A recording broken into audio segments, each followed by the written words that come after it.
And good morning, everybody. Welcome back to the Blind Press YouTube channel and coffee stream number 384. And it is Wednesdays with Skep, and hopefully Mr. Talk will be joining us momentarily.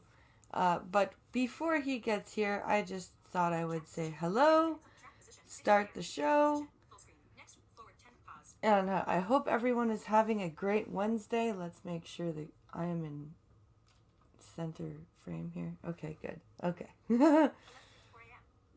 Welcome everybody here. Thank you for joining me. Hello, Matt Walker Designs.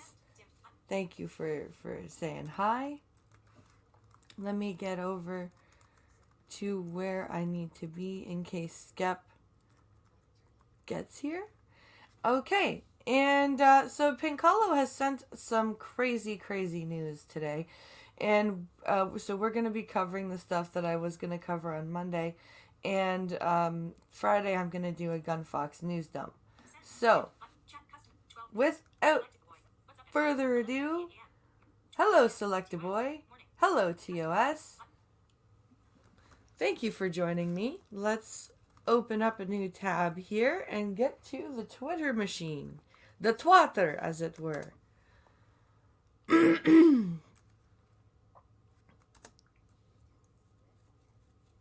All right.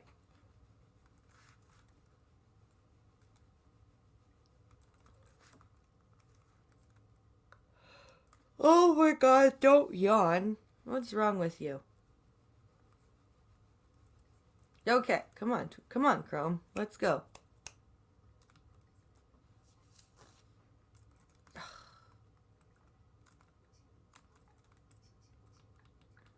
Puts me at the footer bar of Twitter. Really? Stupid page. Okay. Messages. Let's get to the Pincalo messages.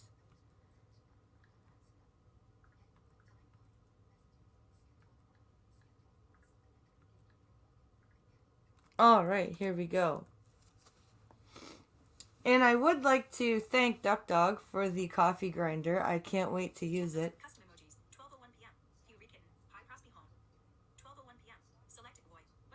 Hello, Fury Kitten. Hey, Prospero. I wonder where Skep is. Hopefully he's okay. Let's see here. First story here. Let's take a look at this here. And this is kind of an apt story. Let's share this here.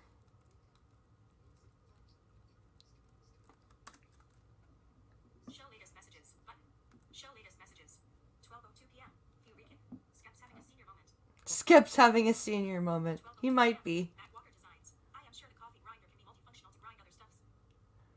I am sure the coffee grinder can be multifunctional to grind other stuffs. Oh no, you don't want to use the same coffee grinder for both things. That is not something you want to do. You want to have separate coffee grinders for that.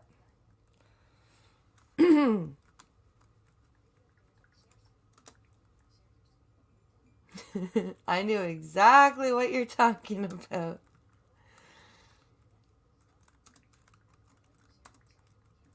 Okay, so let's take a look at this story here.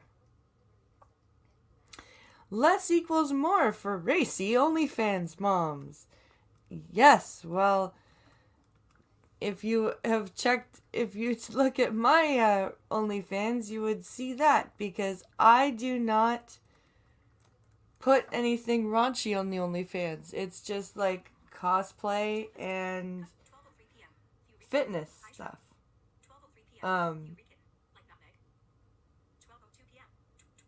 Yeah, it's yeah. Anyway, let's take a look.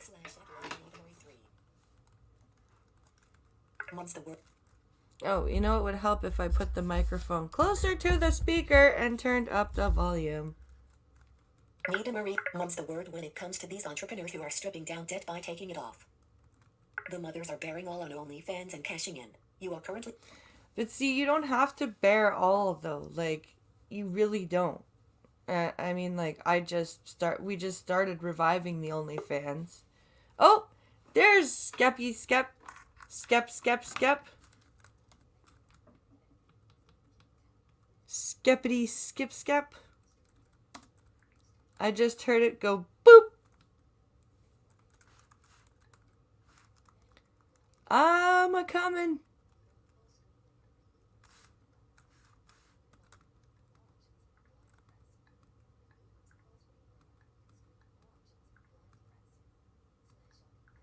Add to stream. Hello. Hey, I just got in from taking my granddaughter to the orthodontist. She had a band pop off of her. Ooh, that sucks. Yeah, and so she had to get that put back on. So sorry about that, It's okay. but better late than never. I'm not too late. I'm not No, you're terribly not. late. No. And but I had to drop her off and pretend like I wasn't in a hurry because you can't, you lose all your cred with the grandkids if you seem like you actually have a life because they believe it, and they should believe that this is a child's birthright, in my opinion. They should believe that your life completely revolves around serving them. Yeah. That's what a grandparent's role is supposed to be. So anyway, had to take care of that and slid in here. We had a pretty good time last night, didn't we? We did have a pretty good time last night. What did you think of my show format? It was actually kind of cool. It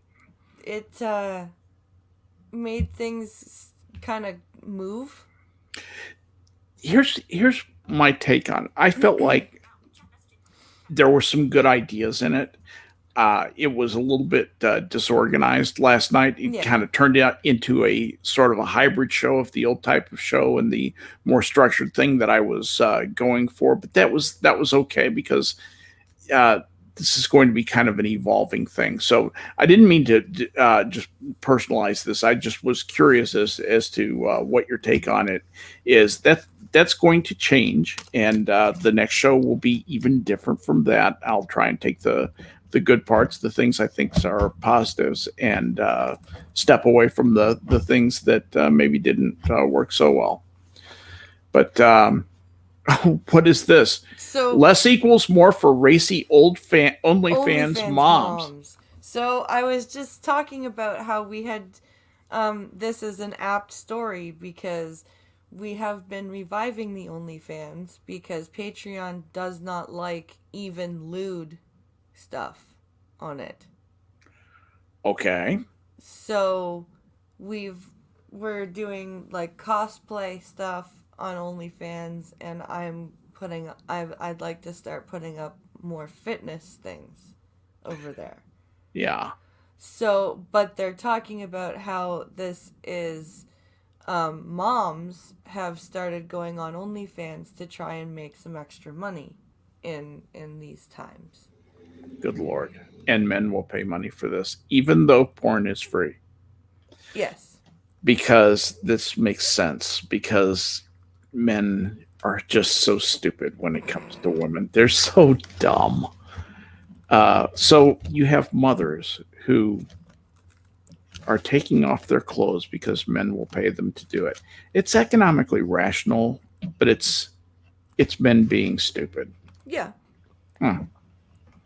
Okay. So this is Nita Marie, a 45-year-old mother of two from Colorado, went from needing food stamps to raking in $1 million in annual earnings, according to Jam Press. And she's spreading the recipe for success around, so to speak, instructing some other 200 homemakers on the rag. Wow, the rags to riches formula that involves fans purchasing content via monthly subscription, as well as one-time tips and a pay-per-view feature. Really? Yeah, because you can live stream over there, and you can either you can either just have tips while you're live streaming, or you can make your live stream a paid event. Goodness. So it says Nita's group has not only helped me build my page and earnings on the site, but has also given me a safe place to talk about hardships through the job. Maddie Vance, a 28-year-old mom of two with gigantic boobs, told Jam Press, according to the New York Post. Nita's coaching group has made me feel less alone and more empowered through this line of work. This line of work involves disrobing and have men who knows what they're doing on their side of the camera. We can only speculate. They're probably It's not our issue. they're But probably doesn't matter. sketch artists who are just No, learning, like trying to learn seriously, about it female form. doesn't like it's. I honestly like it. I don't see what the It's not a like big deal. issue is. Yeah, Whatever the guys are doing on the other side of the camera, who I don't care. yeah. You know what I mean? It's No, not my yeah, problem. and you can afford to be disconnected from it because, why should you take that on? There's no reason to do that. It's It does make me honestly, a little sad for society. it's honestly to me, it's I wouldn't put it in the same category as like prostitution or anything. Although there are some pretty raunchy things that happen on OnlyFans if you Hmm. choose to go down that route. Well, But it honestly is probably a little bit safer than actual a little bit streetwalking. safer. It's a lot safer. I mean, as long as you don't get doxxed, that's the Yeah, thing. as long as you don't get doxxed, like Stalking is a it's thing. stalking is a thing for sure. But I mean, it is on balance Yeah. safer than walking the street. Uh, you know, uh, as far as this goes, I would rather see this happening than a bunch of venereal Mothers. disease and Yeah. unwanted children. That's the problem with free love, free sex. What do you do with the babies? What do you do with the diseased people who suddenly are dying and become public health uh, you know resource suck? So I yeah this Pincalo's right. He said it's is like better. YouTube. You can just put tits up there. Yeah. Right. Yeah. Essentially. He's not wrong. It's Hey, not everything is Shakespeare, and mhm. if these women, if they're able to make a living that way and they feel good and happy about it, and there are people on both sides of the transaction who are happy with it, that kind of there's something about that actually appeals to my libertarian side, and kind of says, hey, this is two people contracting for a service. There's nothing wrong with that. Nobody gets hurt. I really hate society's attempts to hurt people for victimless crimes. Mm. And we have people who have spent 30 years in prison in Texas for the offense of simply having marijuana Yeah. for their own personal consumption. They had a joint, and Right. and they get Exactly right. 30 years. And they go away for And 30 years. meanwhile, some dude over there committed third-degree murder, and he's out in 15. You know. That's true. Although we actually take murder pretty seriously in Texas. Well, We tend to yeah. kill you if you do that. So But we do. there are states where it's like, God help you if you have pot on you, but you Right. commit manslaughter, and if you have good behavior, Yeah. you can be out in 5 to 10. Yeah. And the guy with the half ounce of pot sitting there going, the fuck? Yeah. Right? I didn't kill anybody. So anyway, so that's a thing. So the women taking their clothes off for men and men giving them money for the privilege of watching them do that is still a thing. Current year, who knew? I'm not amazed by that. I'm not appalled by that. y'all do what you want to do. Happy business, happy businessing. So how did how are you feel? You said you got was it your first Yeah, dose? I got my first shot yesterday, and my arm is. I mean, I'm not really a huge whiner, but Yeah. this is really uncomfortable, and there's swelling at the injection site, but which to be expected, but the whole arm hurts. I mean, it just is aching. Wow. And It's like the a other tetanus thing, shot almost. yeah, very much like a tetanus shot. Very, very, I didn't even think of that, but it is. It's very much like a tetanus shot. So it's not the end of the world, but it's noticeable discomfort. What I'm noticing is that my energy level today is like zero. Yeah. And it's not just because I stayed into the after show a little bit later than I usually do last night, but it it's not lack of sleep type thing. It's This is like, noticeable. yeah, It's yeah. my muscles don't want to move, Yeah. and which oh, the other thing is I'm having. This is interesting. It sounds like I'm, having a psychosomatic episode, or hypochondriasis, being a hypochondriac. But I'm noticing that when I woke up this morning, both of my hands and my arms, really my forearms and hands, were completely, utterly numb. Mm. And I thought that was because I'd rolled over and slept on them, right? Which I do sometimes. It happens to Yeah. everybody. But they didn't get right for like 2 minutes. Usually pins and needles, and it Mm. comes right back when a part of your body goes to sleep. It Yeah. took a really long time, and I just generally feel off my game. So I'm wondering how much of this is like I say, being conjured from my brain, and I'm projecting. But I actually am feeling a little bit strange and not great today. So I had the Pfizer vaccine, which Okay. supposedly has a fairly small side effect profile. And Hmm. anyway, but I didn't wake up dead like those. I'd heard some people, you know, dying the night that they get the vaccine, and um, you know, Mrs. Smith, who was 87 years old and had pneumonia, got the vaccine and died that night from the vaccine. Yes. No, probably not. But so anyway, that's kind of what's been going on. Um, in other news, I was waiting for my granddaughter to come out of the orthodontist this morning, Hmm. uh, and I'm watching the Steven Crowder podcast. Right. And right at the end of the podcast, uh, he says, "Oh, we've been canceled," or actually one of his assistants, "We've been canceled on Twitter." Hmm.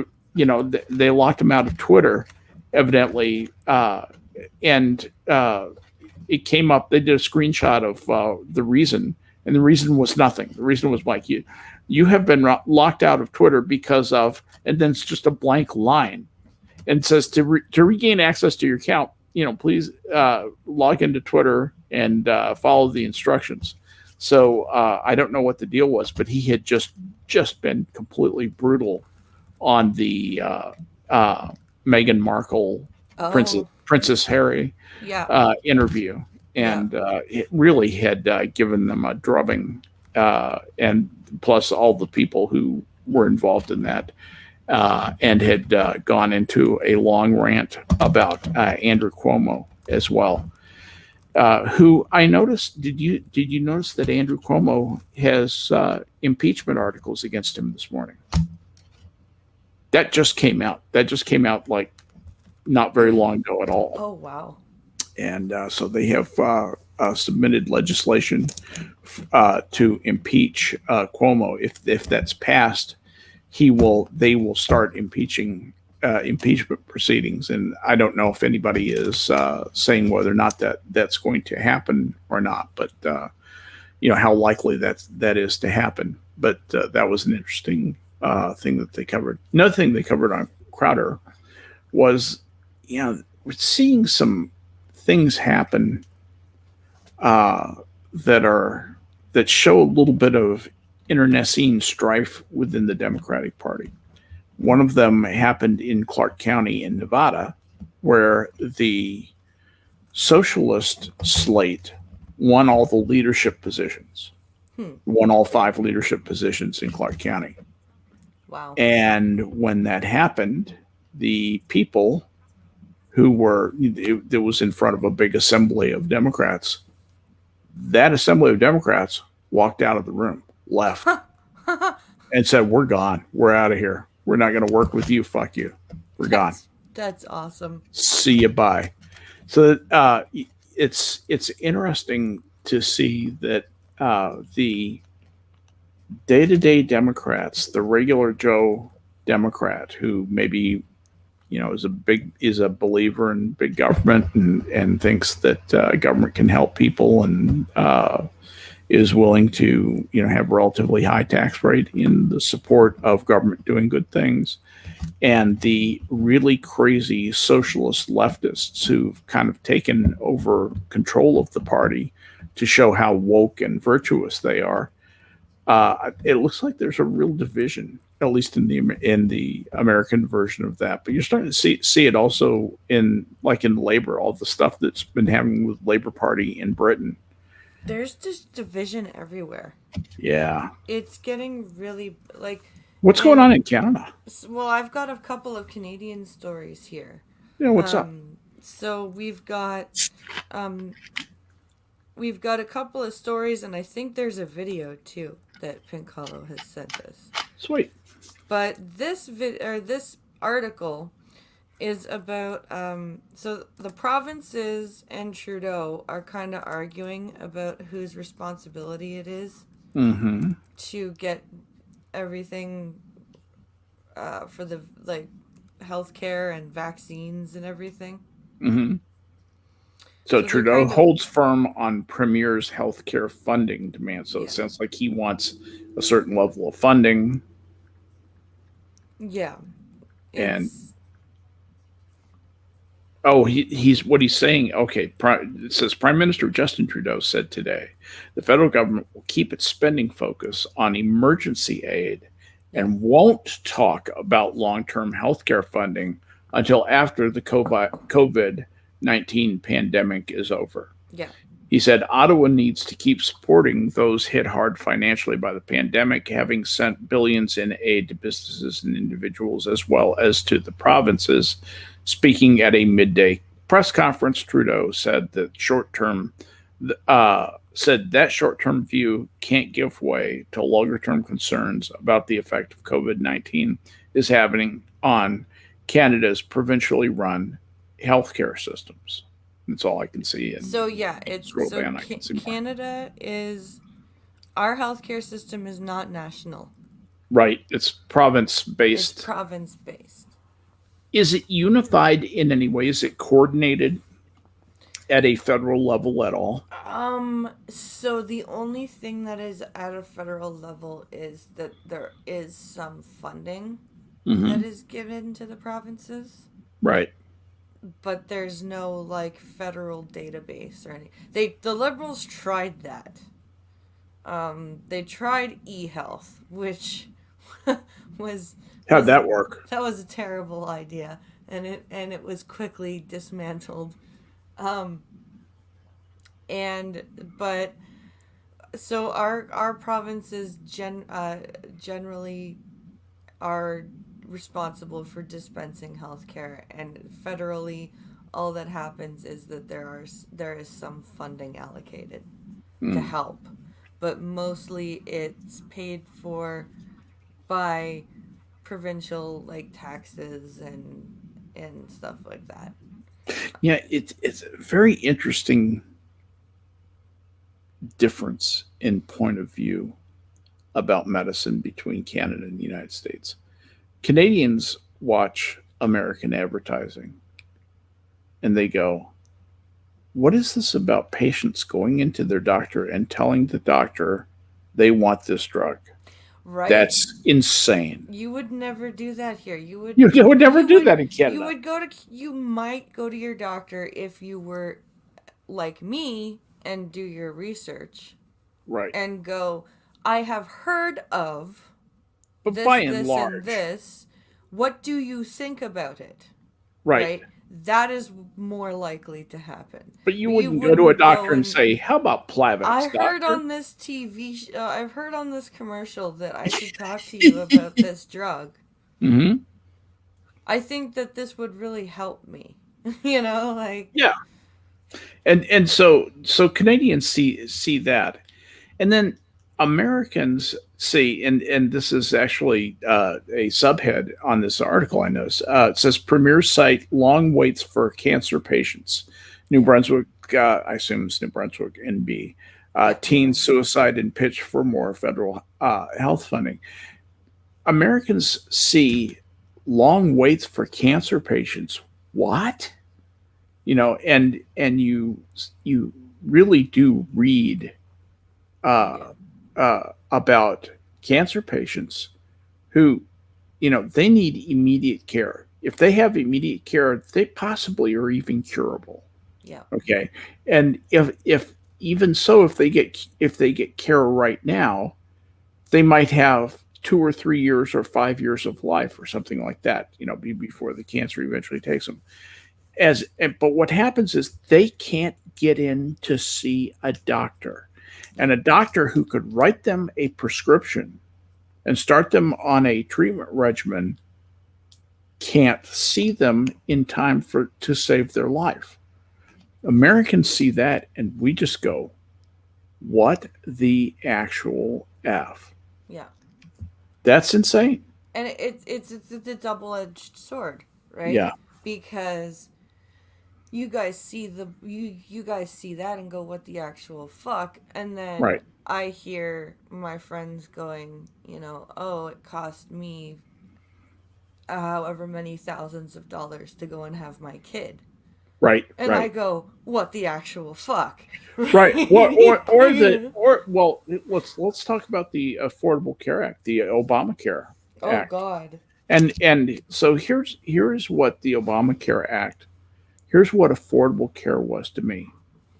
I had a choice between no medical care and the only plan for which I was eligible under the Affordable Care Act would have cost me $1,800 a month. Jesus Christ. Well, it gets better. It gets so much better, and would not have repaid me any of my out-of-pocket costs until I spent, wait for it, $4,000 in that year. And it zeroes out, and you have to spend $4,000 the next year. So it's effectively was just a catastrophic medical care. It was not really major medical at all. It was more like a catastrophic plan. The kind of thing where if you have a $200,000 medical bill, right, then that plan would go in and pay most of your stuff. But as far as your major medical, as far as your day-to-day expenses, so from my point of view, it was better to just, eat an apple a day and, do what I could to have preventative care. And if the Veterans Administration, I kid a lot about it, but I'm actually grateful for the care that I get there, because at least I have some medical care. That's the only medical care that I have. Well, and that's the thing. Like, I bitch about my disability checks, right? And I bitch about being on disability, but if I wasn't on disability, my meds wouldn't be covered. Right. Because because everyone in the States thinks our meds are covered up here, right? Right. What? Because it's all free. But they're not. It's all free. If you don't have insurance. Yeah. If my mother didn't have insurance, you would not believe how much money she would be spending for my sister's insulin. Right. Well, yeah, exactly. And you can spend a lot of money on medicine. Oh yeah. Mine would be about Americans have $200 or $300 a month. We have a very unrealistic picture of Canadian medicine. For one thing, we think that the pharmaceuticals are delivered to your door by moose. Yeah, by actual You moose. guys think that we ride moose Right, and exactly. live in That's how the kids go igloos. to school. Yeah, let's saddle up the moose. Let's go to town. And When but it's like, I think maybe 2 or 3% of our population live in igloos, yeah, yeah. and they live like way far up north. Just for a quick spur moment, I'll tell you about my one encounter with a moose, face to face, that was not in a zoo. And this happened just outside Yellowstone Park, campground just east of Yellowstone Park in Wyoming. And my friend and I had set up the tent, and we were good to go. And I saw a moose, and the moose seemed to be walking into our little camp area. And so I backed off and I watched the moose. And I actually have pictures of this. I took pictures. So I've taken pictures of the moose. And I'm probably, I would say, about 200 feet away. Yeah. And the moose is browsing. And one thing about the moose, they don't care about you. No. They do. They absolutely don't care about you until you come inside an invisible perimeter. Yep. And then they care, and they care a lot. Yes. Because this is what I wisely did. I started walking toward the moose to get a better picture. Oh, of course. How Photographers Die by Dr. Darwin. And so I'm closing in on this moose. And the moose is browsing around, and he hears me or smells me or whatever. He raises his head, looks at me, and in perfect English, at least this is the way I perceive it, says, "Problem?" And I just faded, ghosted back very carefully behind a tree, breaking eye contact with the moose. No No, problem. no problems nope. here. Nope. I'm just a biped going about my business. No camera in my hand. Don't, Nope, I no problem. don't want to die. Not threatening your babies. Goodbye. I don't like female moose. And no competition here. Bye bye.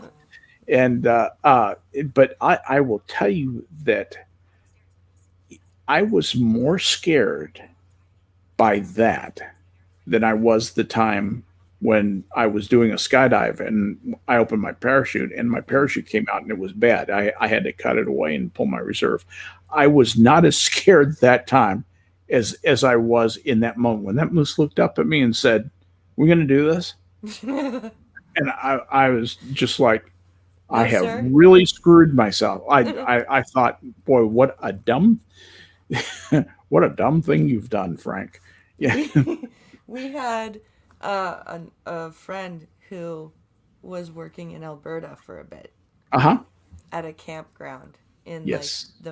like the mountainous part.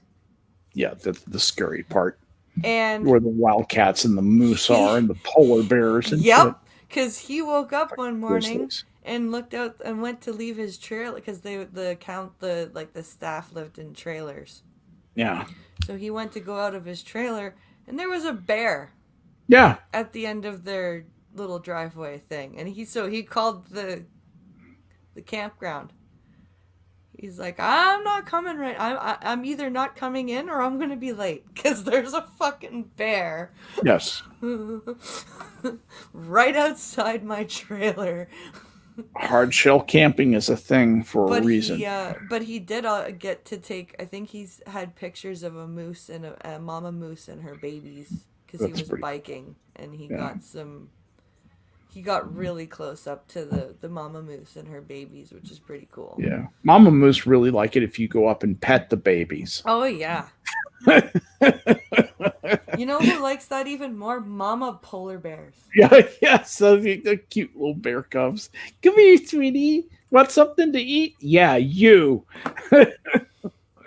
Well, because bear cubs. I've been reading a polar bear book to my kids, Mhm. and it's all about polar bears. And it says that when polar bear cubs are born, they're just about the size of a guinea pig. Yeah. And it's like, oh, you just want to pet the little soft bear. And Yeah. then the mom comes along and goes, excuse me. Excuse me The while I kill you. fuck are you doing?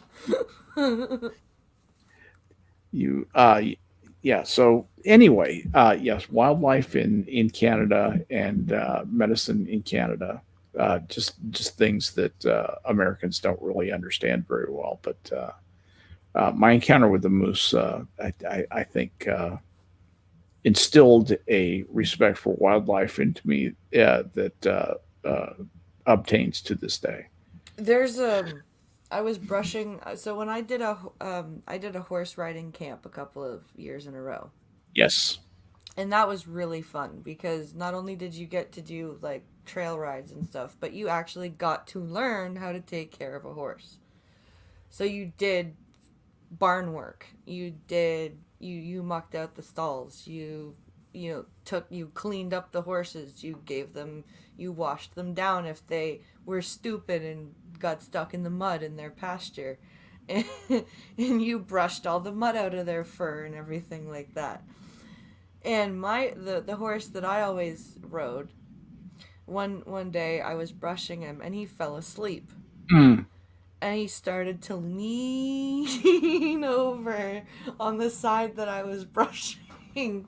And I'm like, please don't fall on me. Good Lord. I do not want to die under this horse. I'll tell you, it's you can horses are big, they're strong. Have you ever been bitten by a horse? No, I've never pissed off a You'll horse to have you'll them. never forget it if you are. I've been bitten by a couple of horses, and it was both times. I particularly one time I knew that they bit. I knew they were biters. I knew they were aggressive, and I was certain that I was out of range. They were both in their stall. It happened to me. It happened to me in the same horse ranch. I actually lived next to a horse ranch for 15 years, and so I'd go over and visit with people there. They were my next door neighbors. They were friends, Yeah. and then we'd go out and look at the horses. And the guy who owned it, this guy named Buddy. Buddy would tell me, watch out, he's mean, he'll bite you. And I said, okay. And I thought, okay, there's the edge of his stall, which has a door he can't get through. His head can extend over it, but I see how long his neck is. I am 2 feet away from where he can possibly get to me. And that horse seemed to almost stretch its neck, bit the crap out of my shoulder. And they'll do that. The other thing they'll do, they'll bite your face. And they've got those wonderful flat fucking It hurts like a bitch. hay It chewing teeth that are Yes, just it gonna feels grind like you. vice grips. It feels like vice grips.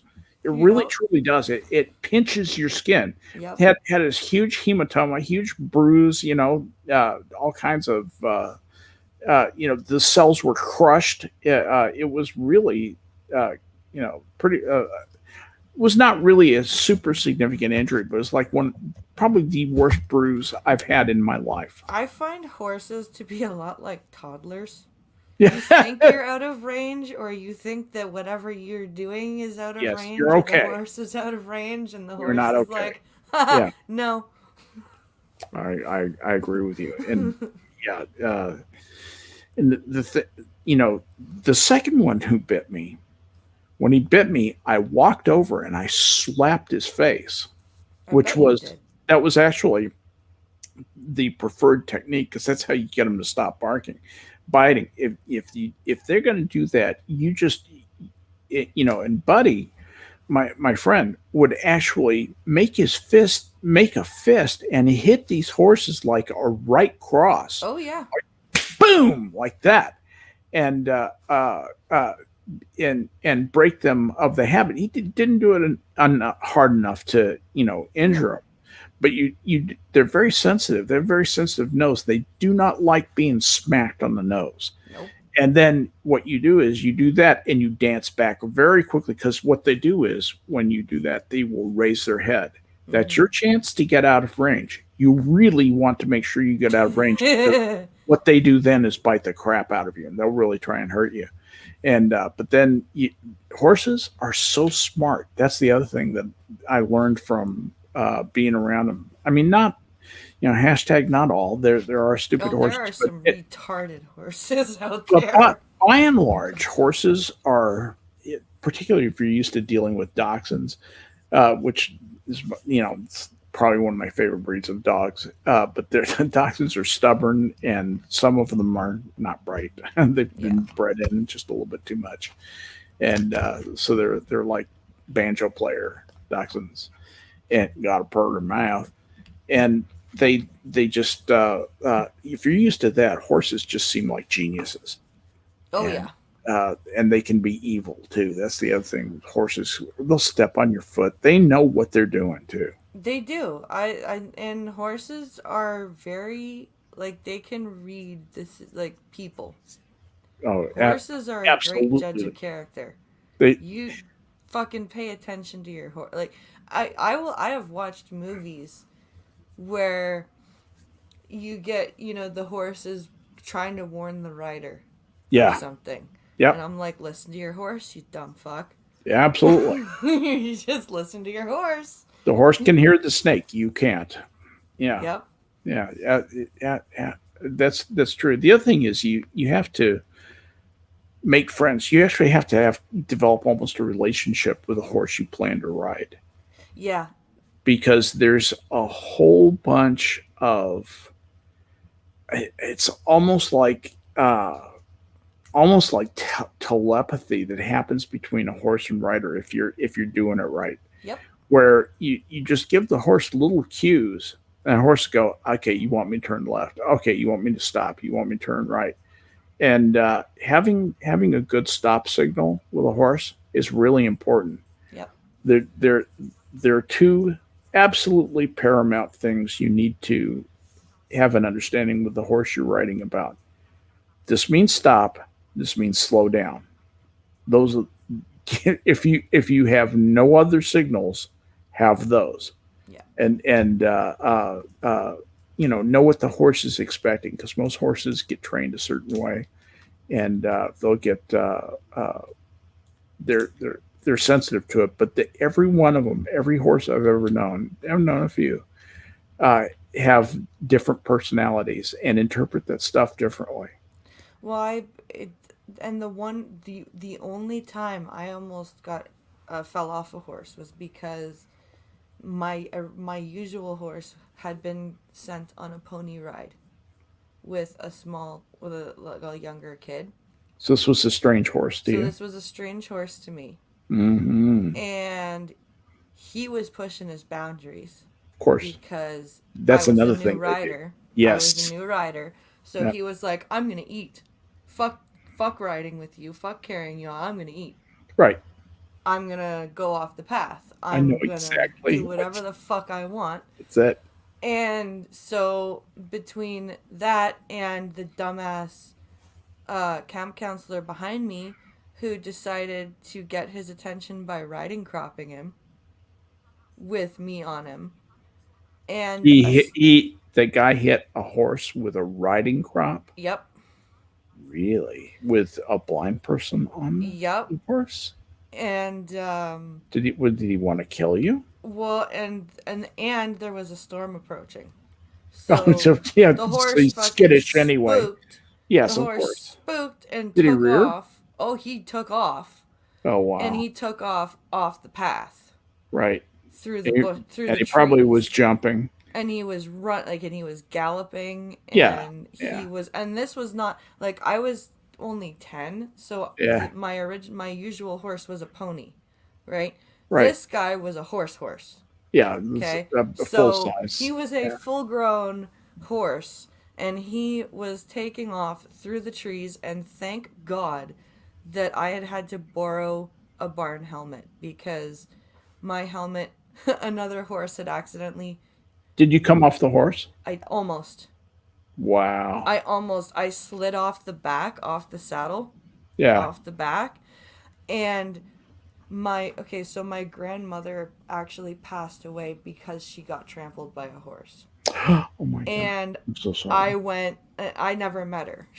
I was born when That's it so happened. sad though. And I went, I am not going out like this. Yeah. And I like Supermaned myself Mm-hmm. back across the saddle Mm-hmm. and was like, fuck looking for the reins, grab that pommel Mm-hmm. Yeah. and hold on Right. and put your head down. and I was just lying So on you my attached stomach. yourself like a pine tick to that horse. I was yeah.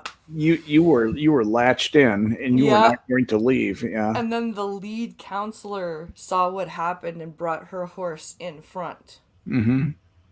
and got him to stop that way.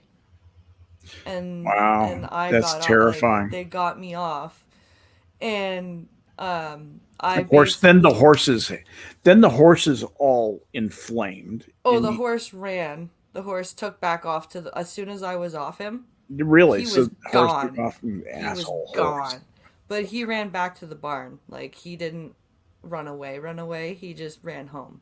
You know, people who don't know anything about horses, and I'm not a great expert on horses. I'm a little bit of familiarity with them, but people who don't know horses are the ones who say, "We need to go back to horses. That was a better time." No, it wasn't.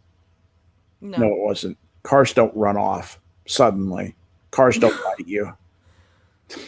Well, I actually got the other counselor in trouble because the farm owner was not one of those, whip the horses Mm-hmm. type of guys, and that riding crop was not a farm issued tool. You don't hit a horse No. with a 10-year-old blind kid on it with a riding crop. You just don't. You don't hit a horse with a riding crop with an experienced horseman on it, because you're just making a problem that, if you have some experience with a horse and like I said, have that kind of telepathy that you have to have between you and the horse going on, you can get the horse under control, but the horse will still be pissed off about being lashed. Yeah. That's so dumb. So I told the farmer, I'm like, one of your counselors, one of the reasons that horse took off was she riding cropped him. Wow. She was gone. Yeah. Yeah. She was gone. She didn't need to be doing that job. She needs to have a job she's less insane about. So speaking of wildlife. Yes. Gorillas at the San Diego Zoo are the first non-humans to be vaccinated against coronavirus. Right. Because that makes that's sense. Something we should be wasting our vaccines on. Yeah. Do we have evidence that gorillas don't do well with corona? I don't know. Several great apes at the San Diego Zoo were given experimental COVID-19 vaccines for animals Wednesday morning, becoming the first known non-human primates to receive a vaccine in the U.S. outside of an experiment. Back in January, 8 gorillas at the San Diego Zoo Safari Park tested positive for COVID-19. Global Conservation and Wildlife Health Officer Nadine Unpronounceables told Insider in an interview that the alarm bells first went off when the zoo's 49-year-old silverback gorilla named Winston, love that, started coughing a few days after finding out one of their wildlife care specialists had COVID-19. Oh. As soon as we knew that an employee was positive, we were on high alert. So just that one or two coughs really sent alarm bells off, and we immediately started to get permissions necessary to submit samples for diagnostic testing, Unpronounceable said. We really had to divide and conquer it, and everybody had a different role. She said we had our wildlife care specialist trying to figure out, if we could separate. Can you scroll down a little bit? Is that better?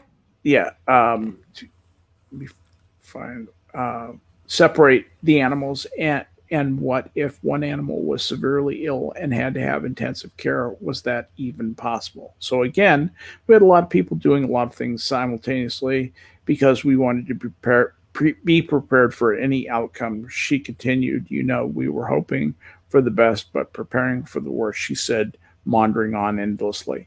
The gorillas had made a full recovery by mid February, and Unpronounceable said she worked on trying to obtain vaccines to prevent further infection in the gorilla troop and other apes. The zoo veterinary pharmaceutical company Zetas developed the experimental vaccine, National Geographic reported, which is not built nor suitable for human use. But it's okay. So interesting. So there's a Oh, wait. I'm sorry. Let me read the last sentence of this. okay. In total, 9 great apes, 4 orangutans, and 5 bonobos were administered the vaccine, including an orangutan named Karen, who was the first great ape in the world to have open heart surgery in 1994 because she's Karen. So there you go. So COVID is apparently transmissible between Humans and great gorillas. apes, but they cannot take. I guess their makeup is too different that they have to have a special vaccine. Well, see, the way, if it's like one of these DNA, RNA based vaccines,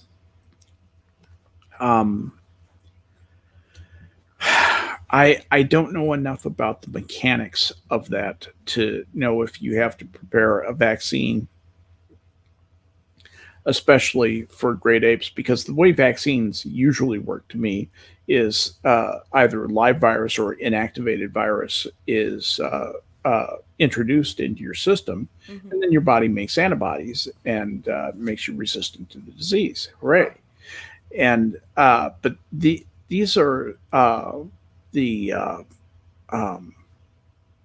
these vaccines that they're putting out operate in, I think, in a slightly different way, and they may do something directly with the DNA or RNA that's in the great apes, and being as they would have a different type of sequencing, different chromosomal structure, I guess conceivably there could be a difference. Other than that, the only thing I would think that would be the basis for a difference would be level of purity. Something that's suitable for animals wouldn't be good enough for human, had not been subjected to the same quality control standards for humans, which is that's actually what I thought it was. But who the heck knows? All I know is that this is, it kills me when I see people saying that they are suffering so terribly in modern life. From the effects of institutional racism and stuff like that. Dude, we're vaccinating our apes against the flu, basically. Yeah. Okay. Just so everybody knows. So, you can't even buy this vaccine in Mali, in Chad, in Africa. Probably can't even get it in Venezuela. No, those great apes are fucked. Yeah, exactly. The great apes who actually live where great apes, come from, are toast if they get this, or maybe they're not. They may be actually pretty highly resistant to it. This is called zoo privilege. Yeah, super. Yeah, those damn zoo living animals. The so upside, privileged. The upside of living in a zoo. The upside of living in zoos, you don't have to deal with lions, stealing your young and eating them. True. Which is cool. And, that's the upside. The downside is, of course, you are not free. Of course, what does freedom mean to an ape? I'm not sure.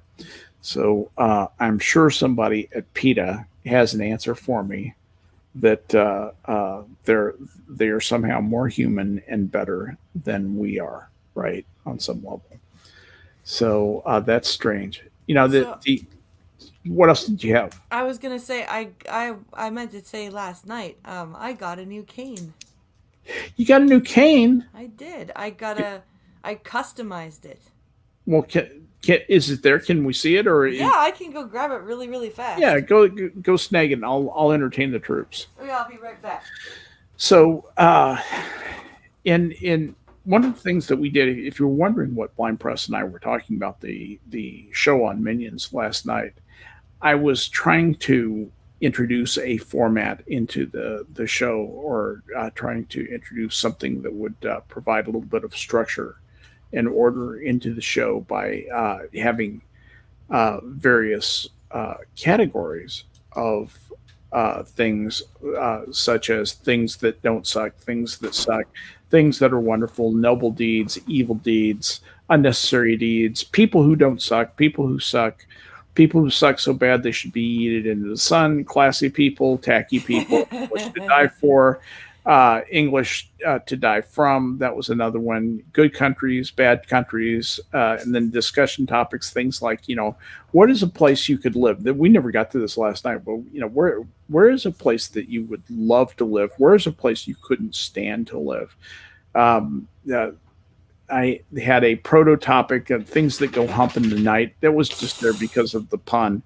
So it would have something to do with sex, good sex, bad sex, weird sex, something about theater of the absurd. I actually did have a absurd thing, and I wanted to bring this out because I didn't get a chance to do it last night. When you Google International Women's Day is bad, you can't find a criticism of International Women's Day is bad. Now, I thought there was one. I thought, man, there's only one. So I pull up the story. It's on News Talk, right? Mm-hmm. And it's International Women's Day is contemporary feminism gone wrong. And so I pull up the story, and it's some lady named Ella Whalen, and she comes up and basically says Monday marks the International Women's Day is an example where contemporary feminism has gone wrong, according to one woman. Monday marks the day, and while many women will celebrate it, there are some who disagree with it. Ella Whalen is a political journalist and author of What Women Want, Fun, Freedom, and an End to Feminism. She told News Talk Breakfast the day needs to be more about what affects real women in their daily lives. This is where I began to get cautious, right? Mm-hmm. So she said, I think it's a fine day to do nice things for women. There's lots of women or people who use it to look at women throughout history and have a bit of history lesson. That's fine. That's great. But in terms of its political worth, I think International Women's Day is kind of an example where contemporary feminism has gone wrong. She said she finds it to be an embarrassment, explaining what I really mean, that it's been co-opted by people like Prince Meghan Markle, institutions like the UN, who kind of put out platitudes about what you should do to be good to women, whether it's buy from a woman-led shop, give your woman friend a call and see how she's doing. Yeah. It has no political substance to it. She suggested that the day needs to look at women's rights and issues, how women's rights and issues can move forward. It's as much as I don't like Valentine's Day or St. Patrick's Day. I think it's a figgery. All right. So what we have is a Karen feminist here who doesn't think that International Women's Day is feministy enough. Mm-hmm. And that if you're just doing nice things for women friends, that has no political substance to it. So that's what you get when you Google International Women's Day is bad. Now, what the so that was going to be my theater of the absurd thing for last night. But let's take a look at your cane. So here's my cane. Yeah. It's got a wooden handle this time instead of a rubber grip. Nice. And then this part is white still, as your standard white cane. But if you flip it upside down, it's purple on the bottom. It is. It is purple, and it's got a black tip with a white band around it, so everybody can see that coming, can see the contrast, and it's actually quite beautiful. I'm very happy. It's very light too. It's a graphite. Oh, nice. It's got the ski pole style lace on it, tether on it at the Yep. top, and that's just perfect for you. I love this cane. I'm very happy with it. I'm glad that you have a cane that you're happy with. Um, One thing before we go on, I know we're closing on an hour, but I wanted to ask you. So, how's your physical fitness program going? I'm starting to get back into it. I was fell off really badly. Uh huh. Um, Freaking depression sucks for that. Tell me. It really, really sucks for that. It Yeah. just, but my med change has really helped, and spring coming also Uh huh. is another. Winter really kicks my ass. Yeah. You get Um, seasonal affective I disorder. do, I do. Yeah. So on top of my normal diagnosed generalized major Clinical. depressive Yeah. disorder, I have seasonal affective disorder. Sure. So winter just freaking it just kills me. Yeah. And but now that spring is coming, and I have my nice new cane, I can go for lots of walks and Excellent. Yeah. all You that. can get out and get some fresh air and Yep. uh, uh, get some exercise, which that's God, that just means a lot, being able Yeah. to do that. And I think that's wonderful. And the kids will be a year older. And They I, will, and I've registered the young one for JK. oh boy, so it's the beginning of empty nesting Yep. because they will leave your house, and the first time that happens, your house is going to seem very empty. Well, the first I've even started letting Alex just cross with his crossing guard, and I just kind of walk him to the corner. Uh huh. We walk to the crossing guard, Is and then Alex 7 yet? he will be this year. He will be this year. So So I walk with him to the crossing guard, and now I let him go with hmm the crossing guard yeah, the rest of the way. So we walk, and then I still go all the way, sure. and pick him up from. Um, but yeah, I'm, and I'm then gonna I'm gonna share with you a story, and mhm. and maybe we can even end on this. And it's something that happened to me when I was 9 years old. 9 years old. I'm a mostly French speaking kid living in Belgium with my family, right? And my dad decides that I'm spending too much time in the house. It's springtime, and he basically kicks me. He said, "Go out, and ride your bike." He said, "I tell you what, why don't you get on the tram and see if you can find the old pension where we used to stay in Brussels, and see Mm. if you can talk him into feeding you lunch." And he was just feeling whimsical.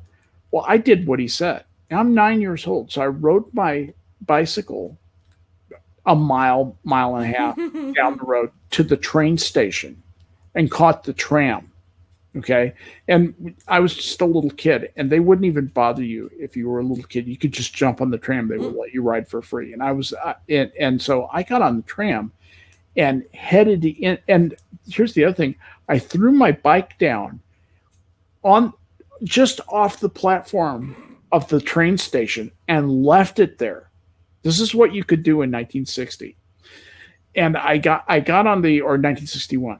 I got on the tram, rode it into Brussels, did find the old pension where we stayed the first 3 months that we lived there, and talked to the old Flemish cooks down there, and they fed me a bowl of soup, and it was great.